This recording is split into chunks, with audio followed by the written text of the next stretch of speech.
நமச்சிவாயம் அப்படிங்கிற அந்த நாமா நாம் உச்சரிப்பதற்குரிய நாமா. சிவய நம, நமச்சிவயம். ரெண்டு நாமாவும் வாழ்க்கையில நம்ம மறக்கவே கூடாத நாம. எப்பெல்லாம் நேரம் இருக்கோ அப்பெல்லாம் உள்ள நம்ம சொல்லிட்டே இருக்கணும். ரெண்டுத்துக்கும் என்னமா வித்தியாசம்? சிவாய நம என்று சிந்தித்திருந்தேன்.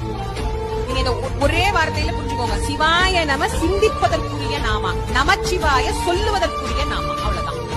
நீங்க மனசுக்குள்ள ஜெபம் பண்ணணும்னா சிவாய நம, வாய் விட்டு சொல்லணும்னா நமச்சிவாய. அத மாணிக்க வாசகர் முதல்ல எழுதிட்டார். நமச்சிவாயவ சத்தமா சொல்லு, சிவாய நமவ மனசுக்குள்ள நினைச்சுக்கணும். அது சிந்திப்பதற்குரியது, இது சொல்லுவதற்குரியது. அதனால சொன்னார் நமச்சிவாய வாழ்க. அது எங்க இருக்கு? திருவடியில தானே கிடைச்சது. ஏன்னா அவருக்கு ஞானமே அங்கதான் கொடுத்தாராம், சுவாமி காலில தான் கொடுத்தாராம். அதனால சொன்னார் நாதன் தாழ்வாள், சிவன் அவன் என் சிந்தையுள் நின்ற அதனால். இதான் ரொம்ப அழகா எழுதுறார். அவன் அருளாலே அவன் தாழ்